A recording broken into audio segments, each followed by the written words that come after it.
ہوتے ہیں جو کہ آخرت کا یقین نہیں رکھتے.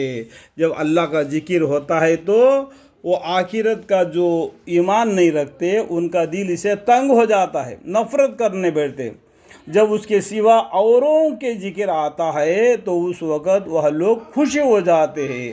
اللہ کی بات کرنے پر ان کو اتنا ناراض ہو جاتا ہے کہ بھائی تو وہ ناراضی سے بیٹھ جاتے ہیں. جب دوسرے کے بارے میں باتیں ہوتے ہیں تو خوشی ہو جاتے ہیں. آپ کہیں کہ اللہ آسمان اور زمین کے پیدا کرنے والے، باطنی اور ظاہری کے جاننے والے آپ ہے. قیامت کے روز اپنے بندوں کے درمیان میں ان اموار میں فیصلہ فرمائیں گے جن میں وہ باہم اختلاف کرتے تھے. اور اگر ظلم یعنی شرک کفر کرنے والوں کے پاس دنیا بھر کی تمام چیزیں ہو اور ان چیزوں کے ساتھ اتنی چیزیں اور بھی ہو تو وہ لوگ قیامت کے دن سخت عذاب سے چھوٹ جانے کے لیے بے تعمیل ان کو دینے لگے اور خدا کی طرف سے ان کو وہ معاملہ پیش آئے گا جس کا ان کو گمان بھی نہ تھا. مطلب کیا دنیا میں کوئی غلطی کرتا ہے نا، گھوس دیتے ہیں تو چھٹکارا پانے کے لیے، تو گھوس وہ کھا کے اس کو اس گناہ سے چھوڑ دیتا ہے. کل قیامت کے دن بھی اگر دنیا کا جو چال چلنا بولے گا تو وہاں پر نہیں چلے گا، وہاں پر نیک اور بدی دیکھا جائے گا. یہ تمہارا مال ہے، یہ دنیا میں چھوڑ کر چلے گیا، اللہ مجھے کو دنیا میں جو مال دیا تھا اور اس کو ڈبل مال تیرے کو دیتا ہوں، میرے کو جہنم کے عذاب سے بچاؤ. تو بھائی تیرا کیا ہے؟ تیرا کہاں ہے؟ کچھ بھی نہیں تیرے پاس. وہاں پر اگر پیاس بھی لگے گا پانی پینے کے لیے تم نیکی دینا پڑے گا، تب تمہارا پیاس بجھانے کے لیے پانی ملے گی. آپ ایسا ہی تم دنیا میں سوچ رہے کہ دنیا کے سورج آ رہے، چاند آ رہے، رات دن گزرتے جا رہے، من مانی زندگی گزار دے گا تو ایسا ہی چھوڑا جائے گا. کل قیامت میں دن تمہارا پکڑ نہیں ہوگا. اللہ تعالیٰ نے تم کو یوں ہی پیدا کر دیا.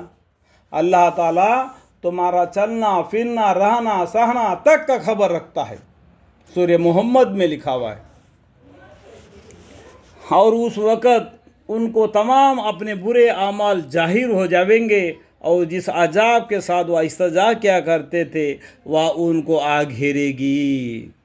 پھر جس وقت اس مشرک آدمی کو کوئی تکلیف پہنچتی ہے تو ہم کو پکارتا ہے. جو مشرک آدمی ہے جو دوسرے کو عبادت کرتا ہے، اگر اس کو کوئی تکلیف ہوتی ہے تو وہ اللہ کو پکارتا ہے.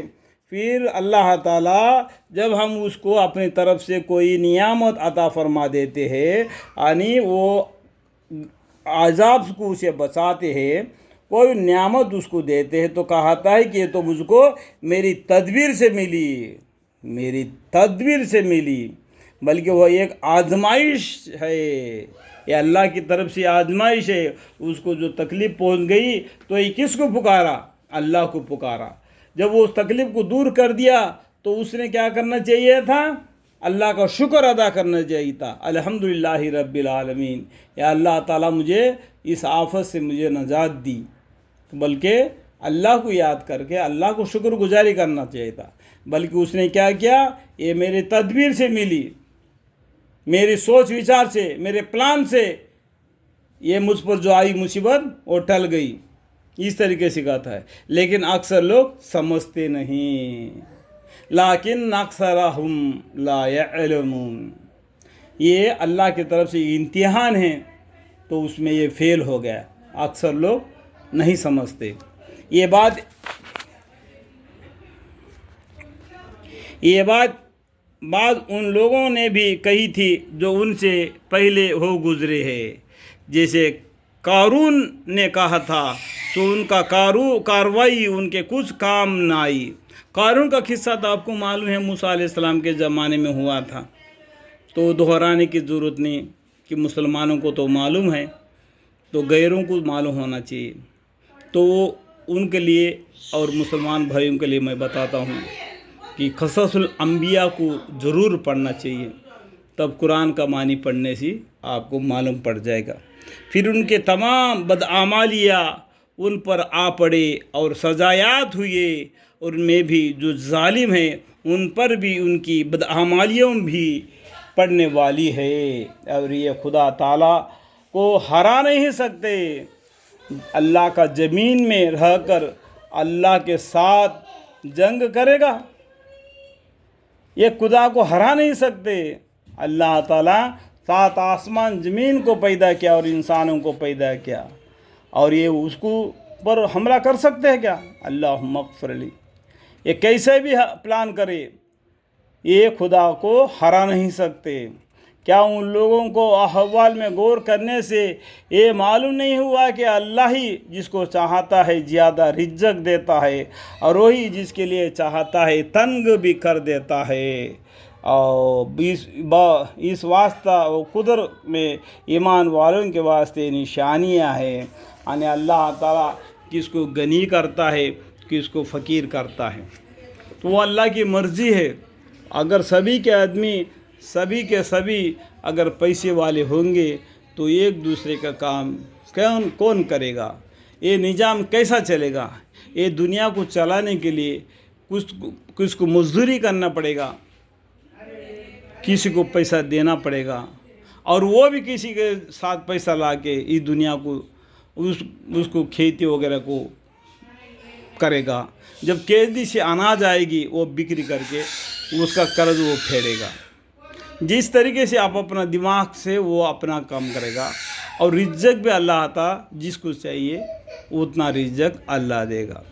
رزق میں کمی پیشی کے بارے میں شکایت نہیں کرنا چاہیے، اللہ نے جو دیا اس کے اوپر خوشی ہونا چاہیے۔ اے اللہ کا لاکھ لاکھ شکر ہے، اللہ تعالیٰ نے ہمیں صحیح سلامت رکھ دیا، بڑھاپے میں بھی کسی کا سہارا کے بغیر بھی بڑھاپا اپنا گزر جائے، بس یہی اللہ کا بڑا نعمت ہے۔ اسی کا میں شکر گزار ہوں کہ کتنا بھی عمر اللہ دے لیکن دوسرے کا سہارا نہ ہو، خود ہی اپنا کام کر لے، بس یہی انتظار، یہی دعا ہے۔ اللہ میرے دعے کو قبول فرمائے، اللہ میرے دعے کو قبول فرمائے، اللہ میرے دعے کو قبول فرمائے۔